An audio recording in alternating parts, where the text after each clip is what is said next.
Today I'm gonna share something that is probably a hot take to some people, but it's something that's been ruminating on my mind for a while. So, whenever people talk about ethics and morals in relation to sex work, there is this whole variety of thoughts that go through my mind. Ethics and unethical things. Ethics. There's a lot of people who view sex work as an unethical thing to do, and ethically they view it as wrong. Which boggles my mind because sex work is consensual work where you have sex with people, not necessarily. You also do a lot of other things because sex work is a broad thing of it encompasses many things. Anything from camming to, yes, dominatrixing, stripping, stuff like that. That is all encompassed under the term sex work. And when people point out that, well, it's unethical or it's morally not correct, I'm just out here confused because ethics is one thing, but another thing is morals are subjective. Everyone has their own kind of morals. Like, my morals are not always aligned with a lot of people, and I'm aware of that. And I think most people who have morals, which I think most people have to some extent, um, we know what morals are socially acceptable and which ones are not. My morals, they do differ a lot from the people I'm around sometimes. Not to say that my morals are harmful in any way.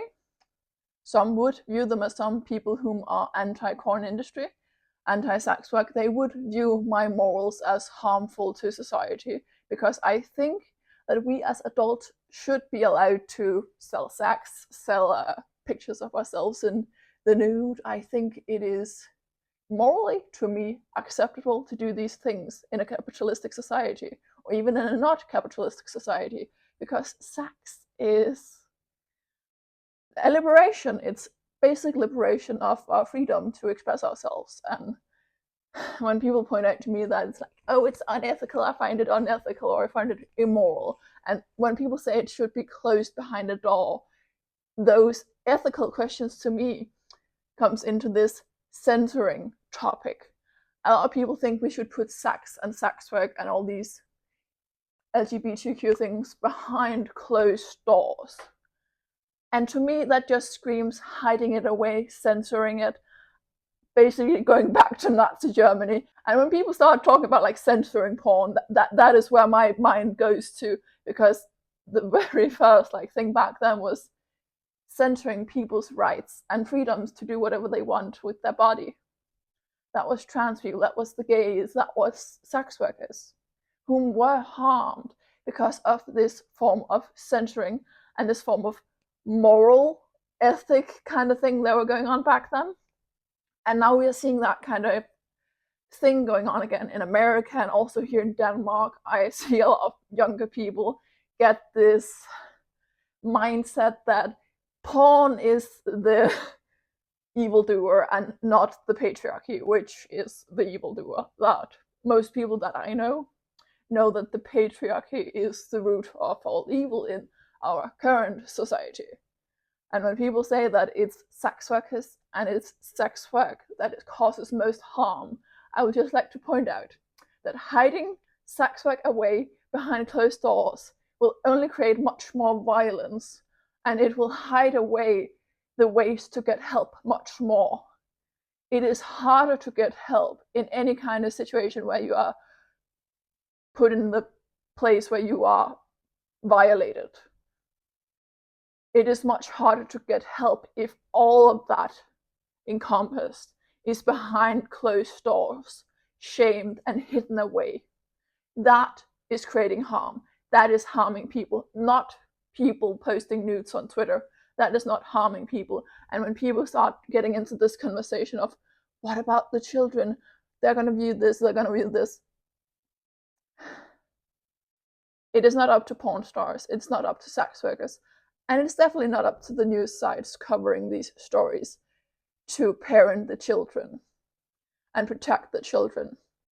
the majority of sex workers online whom talk about working rights and bring up a lot of these moral questions are people just asking for human rights, asking for working rights, asking that our politicians listen to us. We are trying to spread awareness about the industry.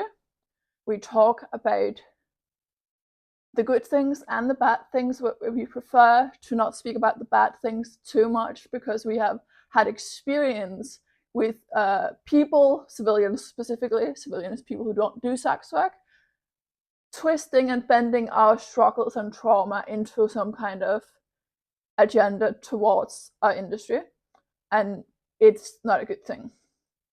Try sharing your trauma and somebody turns it into this whole parade against your industry when you just shared a story about how it currently is because of the lack of rights, the lack of recourse, and the lack of justice within the system for sex workers. And that people who will reign against our industry using our trauma to be against it. And they will talk about ethics and they will talk about morals. And they will hound us down. And they won't listen to us. Because it's apparently nowadays people go viral for speaking about being anti-sex work, while sex workers are being vehemently discriminated against online. It is hard to share our lived experiences, but we still do it. We want to share our lived experiences with you, and I'm aware that a majority of my fellow colleagues in the industry and all over the world, we share our lived experiences and we share our stories and our opinions about our work. But it's rarely that we are listened to, and we want to be listened to. We want you to listen, so listen. Don't listen to people who have no experience. Don't listen to civilians when it comes to our rights. Listen to the people with the experience. Listen to the people who know what they're speaking about. Don't make it a moral or ethics question when it's about human rights and people's lived experiences. Listen to the people speaking. That's all I can say.